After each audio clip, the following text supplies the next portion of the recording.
All right, good morning, everybody. Thank you all for showing up this morning to officially welcome back Kelly Krauskopf as President of Basketball Business Operations for the Indiana Fever. Something happened inside the Indiana Fever organization that the entire basketball world was completely unprepared for. Not on the court, not in the locker room. At the very top, the woman running the whole franchise stepped in front of the camera and said something that cracked everything wide open. 5 words.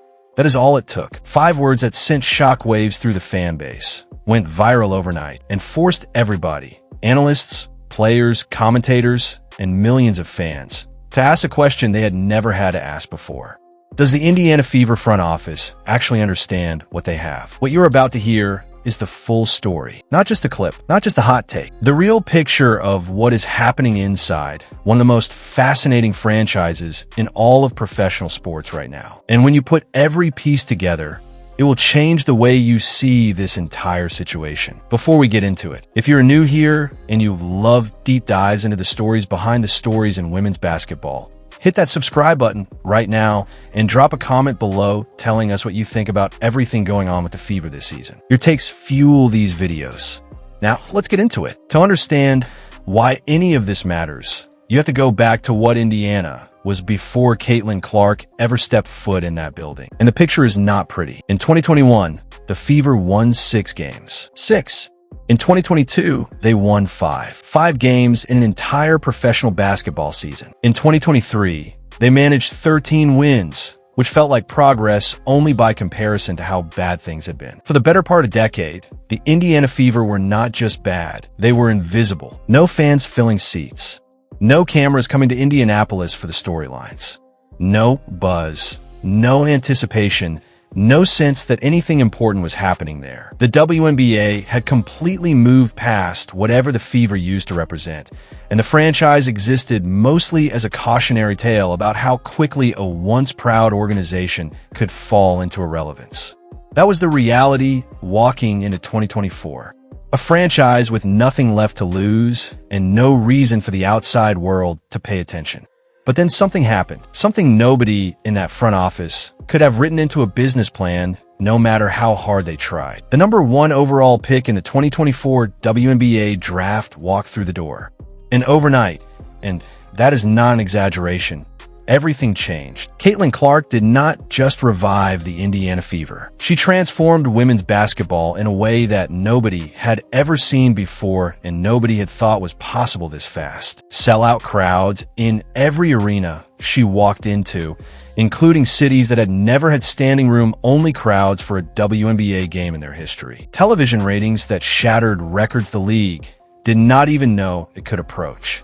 Jerseys flying off shelves faster than they could be restocked. A media frenzy around a women's basketball player that went beyond anything the sport had ever experienced, not just domestically, but globally. The Fever went from a punchline to the most watched team in women's sports in a single season. Think about what that means.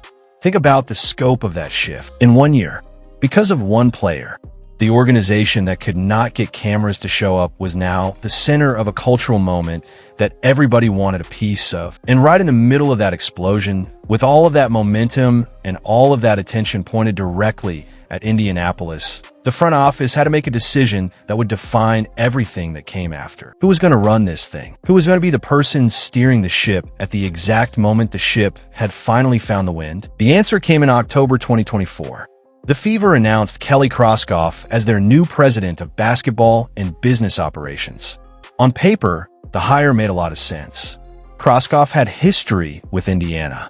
She had been part of the organization during their championship run back in 2012, understood the culture, knew the front office from the inside, and brought a level of experience that a franchise trying to take the next step genuinely needed. The press conference was polished. The messaging was smooth. The organization introduced her with the kind of energy you would expect from a team that believed it was entering a new era. But if you watch that press conference closely, and most people did not, because why would you at the time, there was something in the way Krauskopf framed her vision that quietly raised a flag. Not a loud, obvious alarm, a quiet one, buried in language that sounded positive on the surface, but carried a different kind of weight underneath. At the time, it was easy to miss.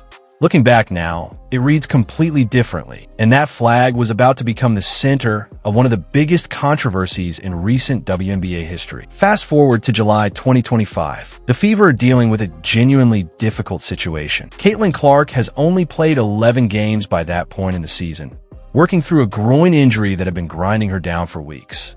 The team is hovering on the edge of the playoff bubble. The fan base is frustrated, the pressure is mounting, and the organization is under a microscope like it has never been before. And right in the middle of all of that, something strange happens. Footage from Krauskopf's very first press conference, the one from October 2024, almost a full year earlier, starts mysteriously circulating on social media again. And this time, people actually listened, really listened.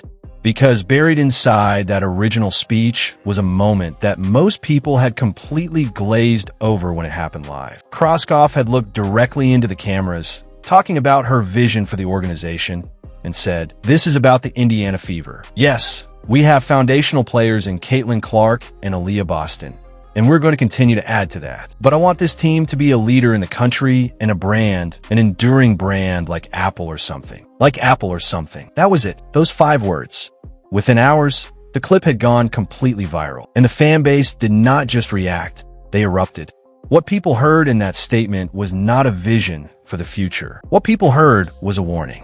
A signal that the woman running the organization might already be thinking about the franchise as something that could exist independently of the player who had single-handedly brought it back from the dead. The reaction was unlike anything the Fever organization had seen in the social media era. Fans were not just upset, they were organized, vocal, and making a specific argument that was hard to dismiss. The Apple comparison hit differently because of what the Apple story actually is. Apple built its entire global identity around one visionary. Steve Jobs was not a piece of the puzzle at Apple. He was the puzzle. And the moment he stepped away, the company nearly collapsed before he came back and rebuilt it from scratch. So when Clark supporters heard the Fever president reach for that exact analogy, comparing the organization to Apple, implying she wanted to build something that transcended its biggest star, they heard something that felt revealing. One fan put it plainly on social media: enduring brands lean into their visionary. Apple became a global icon by making Steve Jobs both its star and its identity. Another fan was even more direct, warning that when Clark eventually gets tired of what they called a front office disaster and moves on, the organization will realize too late that they had wasted the biggest opportunity in the history of women's sports. The message boards flooded. The comment sections exploded. Every platform carrying WNBA content was saturated with the same core sentiment. You do not downplay the most transformative player this franchise has ever had. You do not pivot away from building around her.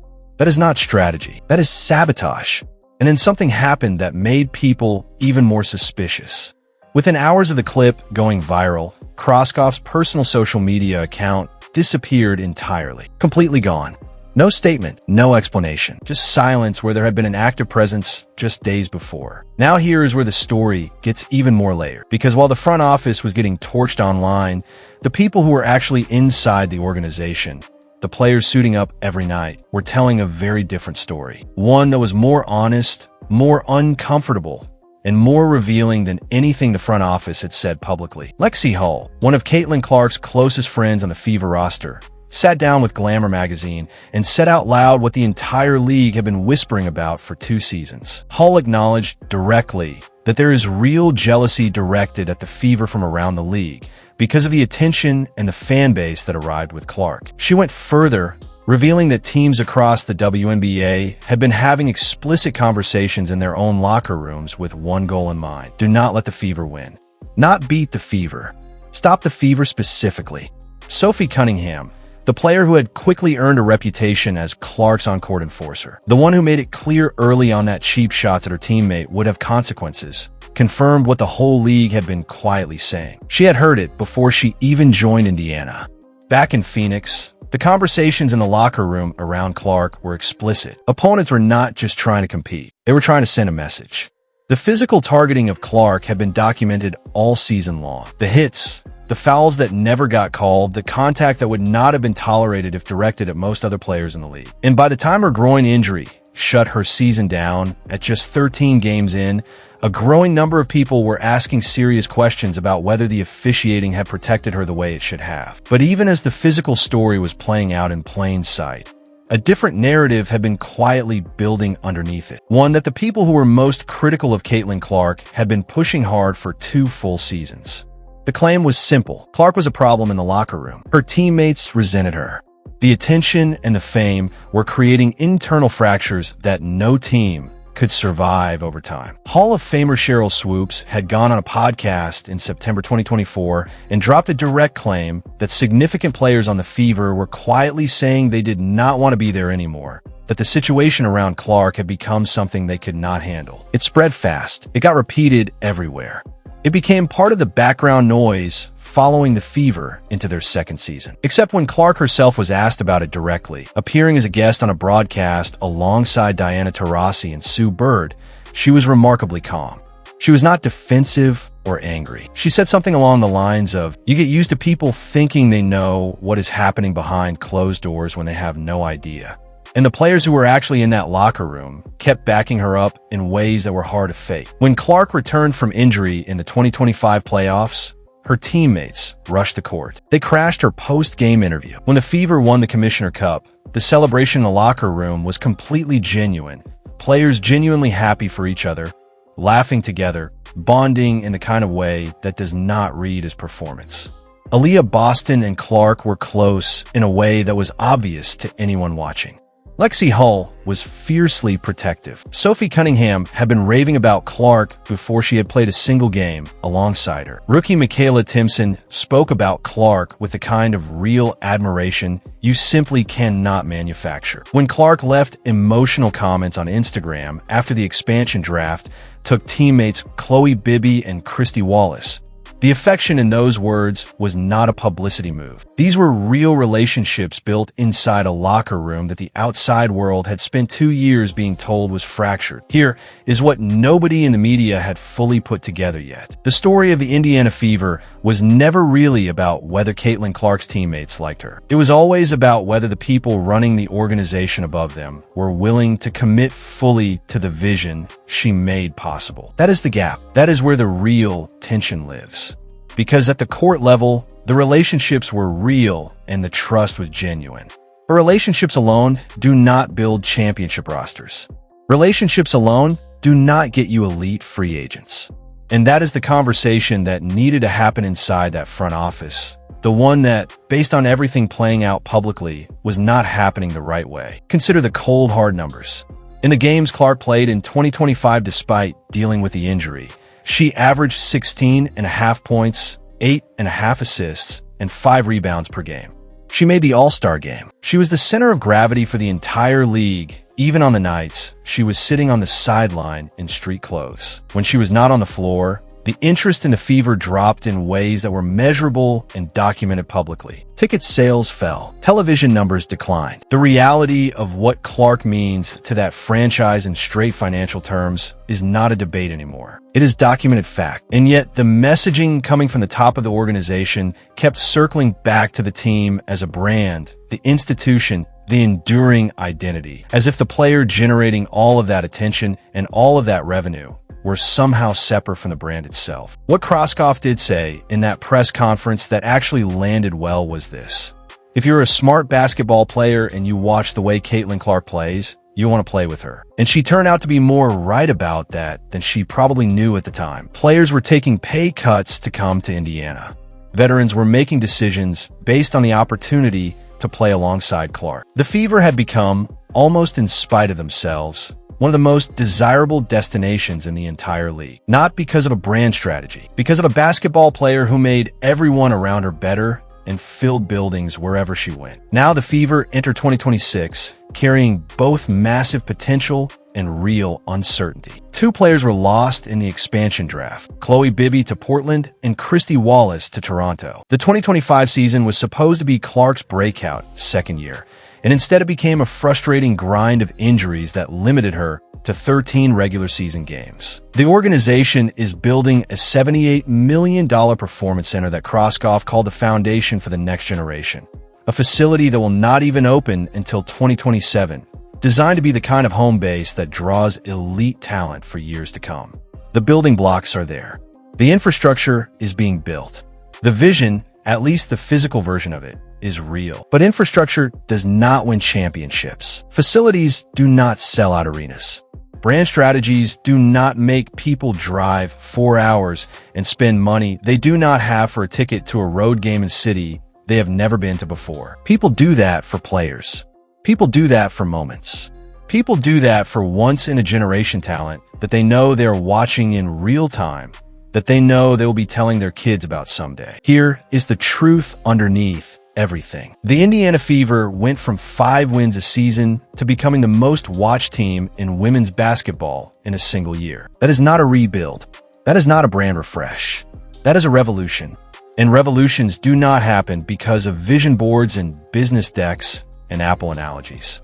They happen because of players who come along once in a generation and make everyone around them more interesting, more competitive, and more worth watching. The fans who showed up for the Fever starting in 2024 understood that before the front office did.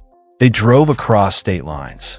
They paid prices the WNBA had never seen before. They watched on television at numbers the league had never dreamed of approaching. They built something real around a player who was real. And what they heard when that clip went viral was not just one out-of-context soundbite. They heard a philosophy, a way of thinking about the franchise that put the institution ahead of the player who made the institution matter again. The players inside that locker room know the truth better than anyone with a title and a business plan. They have played alongside it. They have seen what it does up close. And what they keep saying over and over again in interviews and Instagram comments and emotional court-rushing moments after playoff wins is that playing with Caitlin Clark is not just a great situation. It is a rare one, a precious one, an opportunity that does not come around twice in a career, let alone twice in a franchise's entire history. The question is whether the people making decisions at the top of that organization feel the same weight of that moment. The window is open right now. The momentum, the talent, the fan base, the recruiting pull, all of it is there and it is real. But windows close. Opportunities fade. And the franchises that look back with regret are never the ones that went all in. They're always the ones that played it cautious when everything was screaming at them to be bold. The Indiana Fever have something special. The only question left, the one that every fan and every analyst and every player in that league is watching closely right now, is whether the people running it are ready to act like. If you made it to the end of this one, you already know this goes deeper than just basketball. Drop your take in the comments. Do you think the Fever front office gets it? And if you want more content like this, make sure you are subscribed because we're just getting started. See you in the next one.